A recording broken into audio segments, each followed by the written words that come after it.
एक बार भगवान के मन में उमंग उठी कि नामदेव जी की एकादशी व्रत के प्रति भी निष्ठा देखनी चाहिए। ऐसा सोचकर बूढ़े ब्राह्मण का वेश धारण किया और लोगों से पूछते फिरे कि अरे भाई, क्या यहाँ कोई नामा भगत है?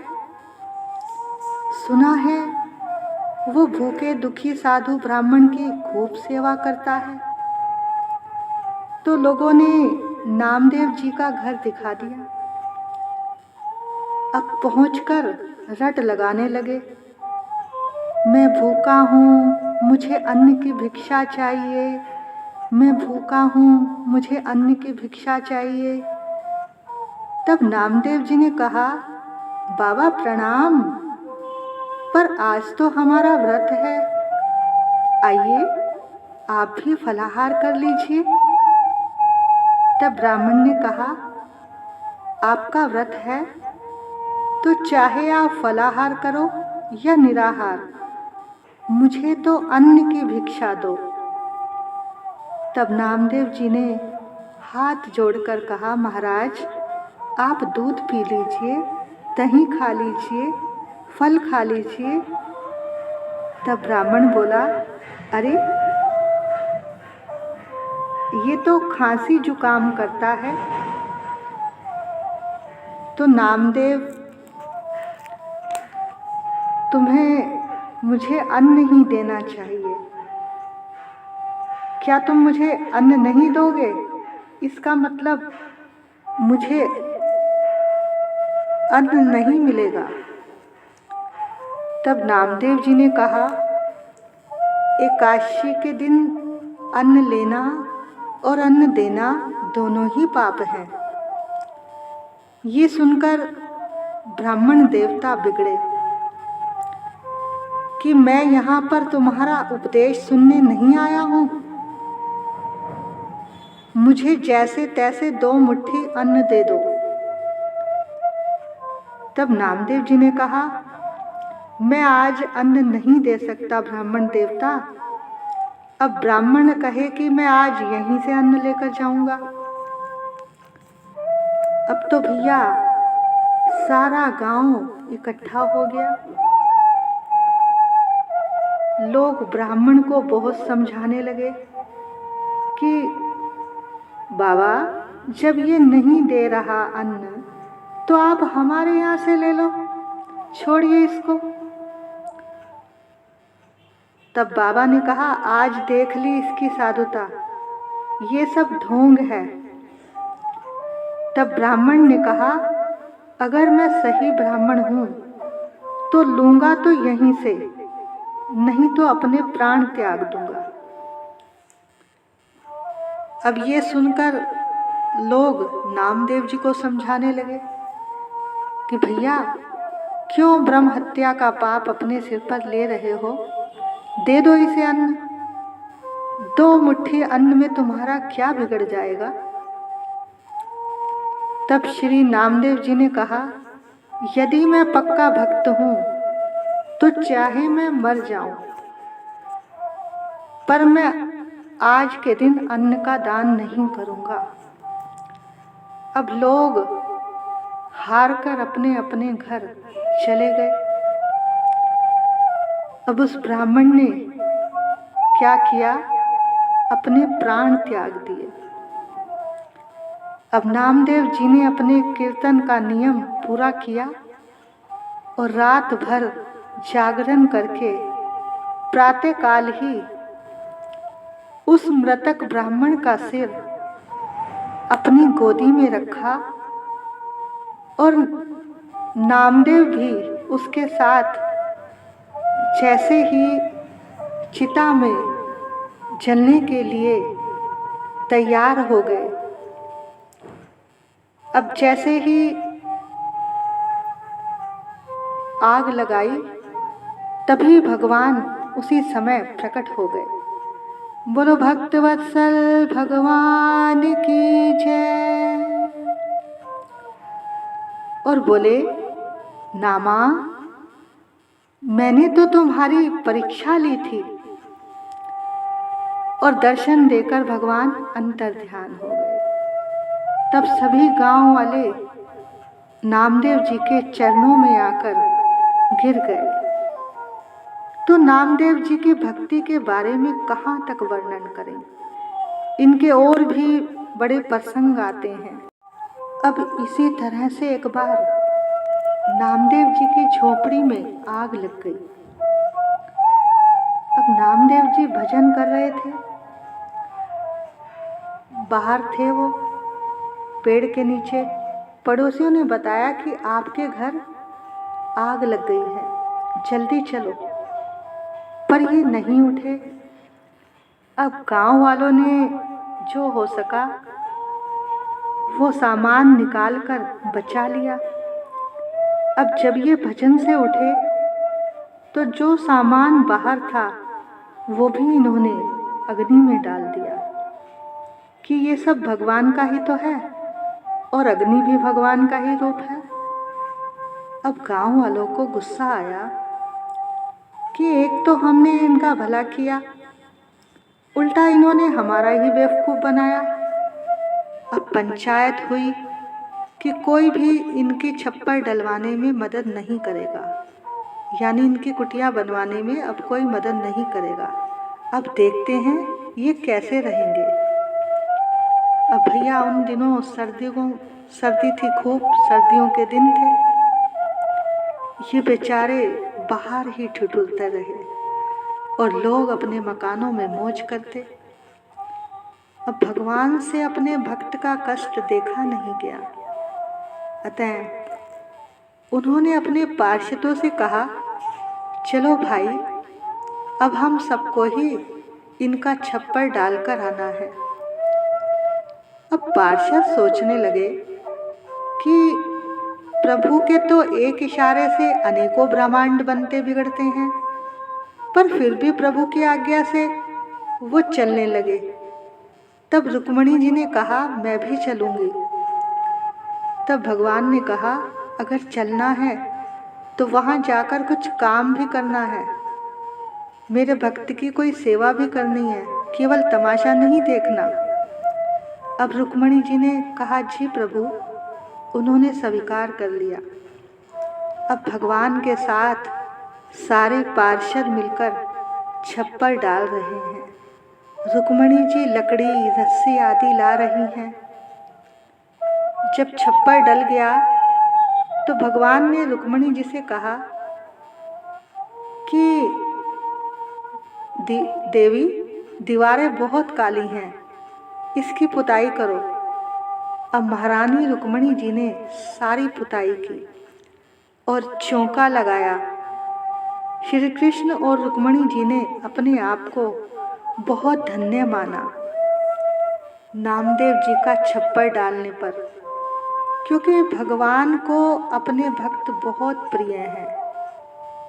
वो अपने भक्तों के लिए कुछ भी करने के लिए तैयार हैं और कुछ भी बनने के लिए तैयार हैं। कोई उनसे इतना प्रेम करे तो सही। अब नामदेव जी से सब लोग पूछते,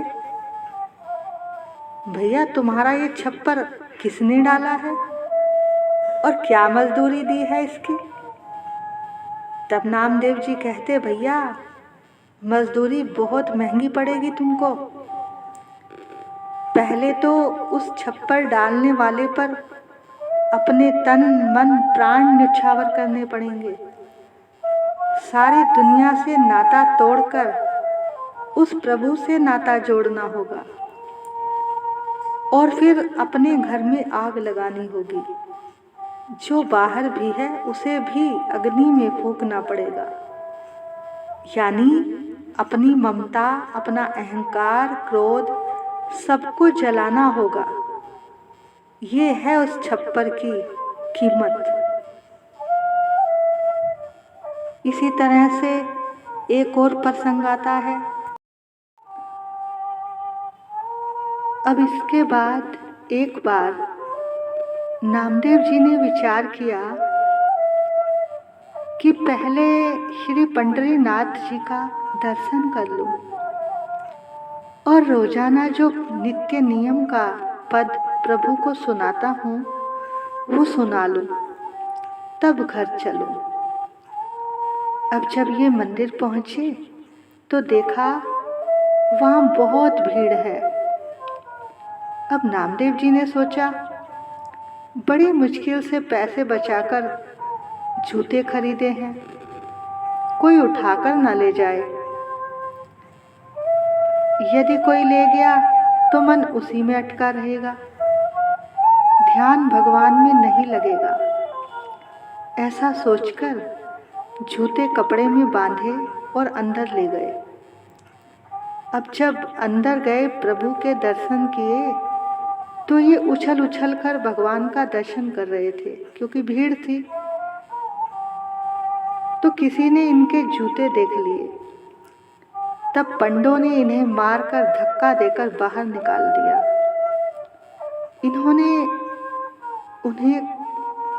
उन्होंने इन्हें कटु वचन कहे और धक्का दिया, तो इन्हें जरा भी दुख ना हुआ। लेकिन दुख इस बात का हुआ कि जब पुजारियों ने इनसे कहा कि आज के बाद कभी मंदिर में पाँव नहीं रखना, अब तो ऐसा सुनकर जैसे इनके प्राण ही निकल गए हों कि हाय, मैं प्रभु दर्शन से भी वंचित हो गया। अब नामदेव जी मंदिर के पिछवाड़े जाकर बैठ गए और भगवान से कहने लगे कि प्रभु, आपने ये बहुत अच्छा किया जो मुझे मार लगाई, मेरे अपराध का दंड तुरंत ही मुझे दे दिया। इसलिए मैं बुरा नहीं मानता, लेकिन मेरी एक बात जरा कान लगाकर ध्यान से सुनो।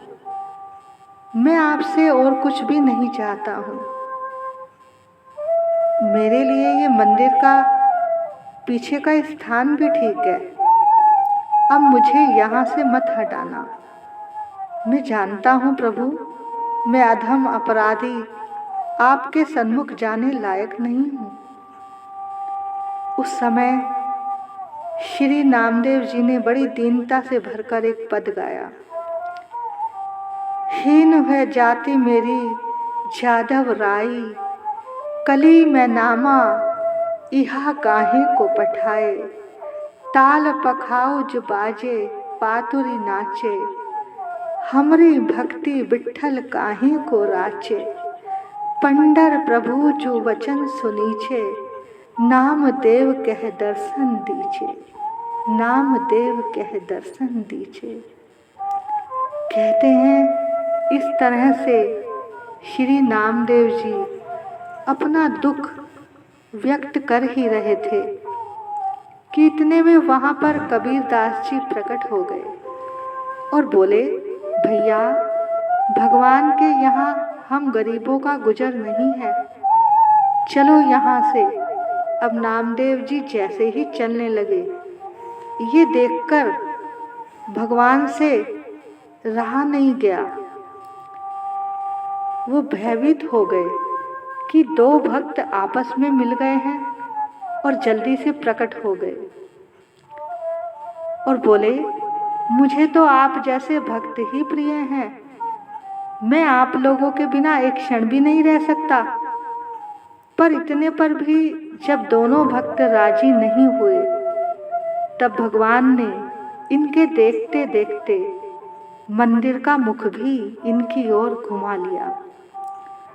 तब भगवान का ऐसा प्रेम देखकर नामदेव जी उनके चरणों में गिर गए। तब भगवान ने उन्हें उठाकर अपने हृदय से लगा लिया। विठ्ठल विठ्ठल विठ्ठला, माझा पांडुरंग विठ्ठला। विठ्ठल विठ्ठल विठ्ठला, माझा पांडुरंग विठ्ठला। विठ्ठल विठ्ठल विठ्ठला, पांडुरंगा विठ्ठला। विठ्ठल विठ्ठल विठ्ठला, पांडुरंगा विठ्ठला, विठ्ठल विठ्ठल विठ्ठला, माझ्या पांडुरंगा विठ्ठला, विठ्ठल विठ्ठल विठ्ठला, पांडुरंगा विठ्ठला, विठ्ठल विठ्ठल विठ्ठला, पांडुरंगा विठ्ठला। इसी तरह से एक बार मुसलमानों के राजा सिकंदर लोदी ने नामदेव जी को अपने दरबार में बुलवाया और कहा कि नामदेव जी, सुना है आप अपने साहिब से मिले हैं और उनका दर्शन भी करते हैं, तो हमें भी जरा उनका दर्शन करा दीजिए, कोई चमत्कार ही दिखा दीजिए।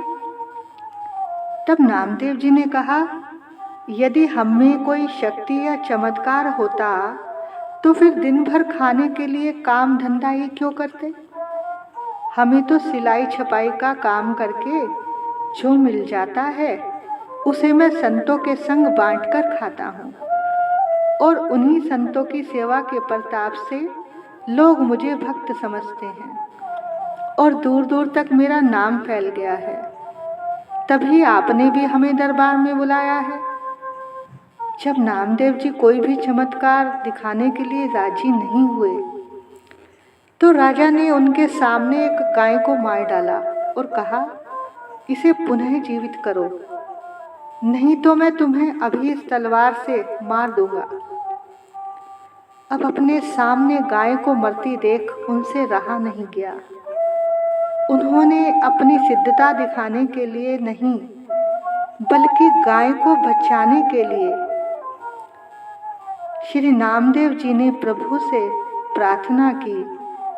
उन्होंने एक पद गाया, बिनती सुन जगदीश हमारी, तेरो दास आस मोही, तेरी इत करु कान मुरारी, दीनानाथ दीन हो तेरू, गाया क्यों न जियाओ, आछ सबे अंग हैं याके, मेरे यश ही बढ़ाओ, जो कहूँ याके कर्म ही मैं नहीं, जीवन लिखियो विधाता, नाम देव की आतुरता सो, हो तुम ही प्रभु दाता। प्रभु, अब इस गाय को आप ही जीवित कीजिए। अब प्रभु कृपा से गाय जीवित हो गई। अब इस चमत्कार को देखकर राजा ने नामदेव जी से कहा कि आप कोई देश या गांव ले लीजिए जिससे मेरा भी कुछ नाम हो जाए। तब नामदेव जी ने कहा, राजन, हमें कुछ नहीं चाहिए। तब बादशाह ने उन्हें एक हीरो से जड़ी, मणियों से जड़ी एक शैया दी कि नामदेव जी लो, इस पर अपने साहिब को सुलाना। तब नामदेव जी उसको सिर पर रखकर चलने लगे। तब राजा ने कहा, मैं आपके साथ 10-20 आदमी भेज देता हूँ, वे इस पलंग को ले जाएंगे और आपके निवास स्थान पर पहुँचा देंगे। तब नामदेव जी ने मना कर दिया कि नहीं, ये मेरे प्रभु के सोने का पलंग है और मैं उनका सेवक हूँ, तो मैं इसे खुद ही सिर पर रखकर ले जाऊंगा। फिर भी बादशाह ने कुछ सेवक उनके पीछे भेज दिए। अब इन्होंने सोचा, मूल्यवान वस्तु है और हम भजन करेंगे या इसका पहरा देंगे तो भगवान को ही अर्पण कर देना चाहिए। इन्होंने रास्ते में नदी आई, उसमें उस पलंग को डाल दिया। अब जब राजा को ये खबर पहुंची, वो बड़ा ही हैरान हुआ। अब फिर से नामदेव जी को बुलवाया और कहा कि जरा वो पलंग दिखाइए, ऐसा एक और बनवाना है। तब नामदेव जी राजा को लेकर नदी पर पहुंचे और उस जल में से वैसे ही 50 पलंग और निकाल कर दिखाए और कहा, राजन, इनमें से पहचान लो आपका कौन सा है। अब ये देखकर राजा की सुध-बुध खो गई। वो हैरान हो गए कि मानो नदी में पलंग का कारखाना हो। उसने कहा, नामदेव जी, मैं नहीं जानता था कि आप इतने पहुंचे हुए हो। सच्चे शहंशाह तो आप हो, मैं तो नाम का ही शहंशाह हूँ। चाह मिटी चिंता मिटी मनवा बेपरवाह, जाको कछु ना चाहिए सोई शहंशाह। नामदेव जी की करामात देखकर बादशाह उनके चरणों में गिर गया और कहा, मुझे ईश्वर के दंड से बचा लीजिए, क्योंकि मैंने उनके भक्त की परीक्षा ली है। इस अपराध को आप ही क्षमा करा सकते हैं। उन्होंने कहा, ठीक है, आज के बाद कभी किसी साधु को दुख मत देना और ना ही मुझे कभी इस तरह से बुलाना। राजा ने पूछा, ऐसा क्यों? तब नामदेव जी ने उन्हें एक कथा सुनाई। एक बादशाह जंगल में शिकार खेलने गया। उसे बड़े जोरों से प्यास लगी। जल की खोज करते हुए राजा एक महात्मा के आश्रम पर जा पहुंचे। महात्मा ध्यान में मग्न थे। उनका कमंडल जल से भरा हुआ था। प्यास से राजा ने वो कमंडल का जल पी लिया और अपनी प्यास बुझाई।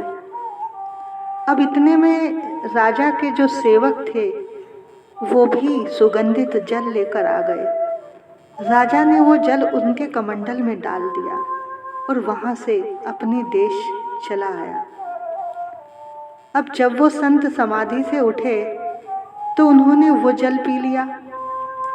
अब उधर महात्मा का तप से भरा हुआ जल राजा ने पिया। तो उस राजा को अपने राज्य में जाते ही संसार से वैराग्य हो गया और इधर राजा के रजोगुणी जल पीने से महात्मा को राज सुख भोगने की वासना हुई। अब दूसरे दिन राजा राजपाट छोड़कर महात्मा के पास पहुंचा और जाकर दीक्षा लेकर साधु हो गए और दक्षिणा में उस साधु को राजा ने अपना सारा राजपाट दे दिया। अब राजा तो साधु हो गया और साधु राजा हो गया, यानी पतन हो गया। तब नामदेव जी ने कहा कि इसीलिए मैं कहता हूँ कि तुम फिर कभी मुझे मत बुलाना, क्योंकि हम दोनों को एक दूसरे से भय है, क्योंकि दोनों का रंग जोरदार है। यदि कहीं मेरे यहाँ आने से मेरा रंग तुम पर चढ़ गया तो तुम्हारी बादशाहत छूट जाएगी, और कहीं मेरा मन विचलित हो गया तो मेरी फकीरी धूल में मिल जाएगी। इसलिए तुम अपने घर राजी, हम अपने घर राजी, तो मुझे यहाँ कभी मत बुलाना। अब भैया नामदेव जी की भक्ति के बारे में कहाँ तक वर्णन करें। कहते हैं नामदेव जी की एक दासी थी जनाबाई। उस पर नामदेव जी के सत्संग का ऐसा प्रेम रंग चढ़ गया, ऐसा रंग चढ़ा कि वो निरंतर नाम जप किया करती। जय विठ्ठल जय विठ्ठल जय विठ्ठल सारा दिन करती रहती।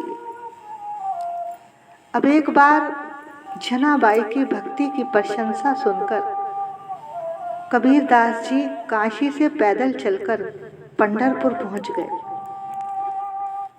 अब यहाँ आकर जनाबाई का पता पूछा तो पता चला वो उपले लेने गई है। उपले जिसको बोलते हैं ना कि कंडे जो होते हैं गोबर के जो बनाए जाते हैं। अब कबीरदास जी वहीं पहुंच गए देखा कि जनाबाई एक दूसरी औरत से झगड़ रही है। झगड़ा किसी और बात का नहीं, कंडों का ही था। जनाबाई उस स्त्री से कहती है कि तुमने मेरे कंडे चुराए हैं, और वह कहती थी नहीं, ये तो मेरे ही कंडे हैं। अब कबीरदास जी की समझ में नहीं आ रहा था कि जनाबाई कैसी भक्त है जो एक तुच्छ से कंडों के लिए भी झगड़ा कर रही है। और टोकरी में रखे सारे कंडे एक जैसे ही थे। तब कबीरदास जी ने पूछा, जनाबाई जी, आपके कंडों की क्या पहचान है? जनाबाई ने कहा कि मेरे कंडे में से विट्ठल नाम की ध्वनि निकल रही होगी। ये सुनकर कबीरदास जी दंग रह गए। जब उन्होंने उसमें से एक उपला, एक कंडा अपने कान के साथ लगाया तो उसमें सच में से ही विट्ठल विट्ठल की आवाजें आ रही थी। जय विट्ठल, जय विट्ठल। और दूसरी स्त्री के उपले में से कोई आवाज नहीं थी। तो कबीरदास जी उनके आगे झुक गए कि धन्य है जनाबाई कि जिसने इतना नाम जप किया, इतना नाम जप किया कि जिसके कंडे में से भी भगवान के नाम की आवाज आ रही है, जय विट्ठल, जय विट्ठल। ये सब नामदेव जी के सत्संग का ही प्रभाव था। अब जब कुछ समय बाद जब नामदेव जी को अपनी लीला को विश्राम देने की इच्छा हुई तो वे एक दिन श्री पंडरीनाथ जी के सामने खड़े होकर हाथ जोड़कर बोले, प्रभु अब नामा को अपनी पोरी पर स्थान दो। ये नामा इस दुनिया में बहुत भटक चुका है। इसके बाद सब हरि भक्तों से कहा कि मुझे इस पोरी से हटाना मत, मुझे यहीं रहने देना। ऐसा कहकर भगवान को और सबको प्रणाम करके जय विट्ठल करते हुए प्रभु के चरणों में पहुंच गए। सारे भक्तों में हाहाकार मच गई, सभी रोने लगे। अंत में उसी सीढ़ी के नीचे ही श्री नामदेव जी की समाधि दी गई। उस सीढ़ी को श्री नामदेव जी की पायरी कहा जाता है। आज भी लोग दर्शन करने से पहले नामदेव जी की पायरी को प्रणाम कर उस सीढ़ी पर बिना पैर रखे विट्ठल भगवान के दर्शन करते हैं। बोलो विट्ठल भगवान की जय। विट्ठल विट्ठल विठ्ठला माझ्या पांडुरंगा विठ्ठला। विठ्ठल विठ्ठल विठ्ठला माझ्या पांडुरंगा विठ्ठला। विठ्ठल विठ्ठल विठ्ठला पांडुरंगा विठ्ठला। विठ्ठल विठ्ठल विठ्ठला पांडुरंगा विठ्ठला। विठ्ठल विठ्ठल विठ्ठला माझ्या पांडुरंगा विठ्ठला। विठ्ठल विठ्ठल विठ्ठला पांडुरंगा विठ्ठला। विठ्ठल विठ्ठल विठ्ठला पांडुरंगा विठ्ठला। विठ्ठल विठ्ठल विठ्ठला पांडुरंगा विठ्ठला।